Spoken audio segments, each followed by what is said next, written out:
ఈరోజు తెల్లారితోనే ఎంతో దురదృష్టకరమైన వార్త విన్నాం.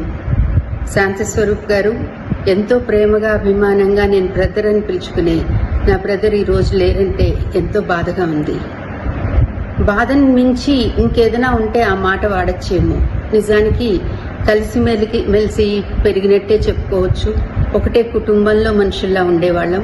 నేను ఉద్యోగంలో చేరేటప్పటికే ఆయన ఆల్రెడీ న్యూస్ రీడర్గా ఉంటూ ఉండేవారు. దూరదర్శన్ అంటేనే శాంతస్వరూప్ గారు అనిపించేది. శాంతస్వరూప్ గారు నాకు ఎంతో అభిమానమైన ఇష్టమైన మనిషి.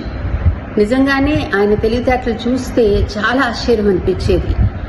ఇంగ్లీష్లో వచ్చే ఇమీడియట్గా స్క్రిప్ట్ని చూసి తెలుగులో లైవ్లో ట్రాన్స్లేట్ చేసి చెప్పగల దిట్ట. నిజంగా ఎంతో గొప్ప తెలివైన మనిషి అని చెప్పచ్చు. ఏ విషయమైనా ఒక్క క్షణంలో ఆకలింపు చేసుకునేవారు. ఆయన పెద్ద పెద్ద చీఫ్ మినిస్టర్ని, పెద్ద పెద్ద మినిస్టర్స్ని ఇంటర్వ్యూ చేసేటప్పుడు, లైవ్ ఫోన్ ప్రోగ్రామ్ చేసేటప్పుడు కూడా ఆయనకి అన్ని సబ్జెక్ట్స్ చేతులు ఆయనకి నోట్లో ఉండేవి. ఇమీడియట్గా మాట్లాడేసేవారు. అనర్గళంగా ఒక విషయం గురించి మాట్లాడాలంటే ఆయన తెలివితేటలు చూస్తే నిజంగా ఏ బ్రాడ్కాస్టర్కైనా చాలా ఆశ్చర్యంగా అనిపించేది. ఆయన దేవుడు ఇచ్చిన వరంతో పుట్టిన మనిషి అని చెప్పచ్చు.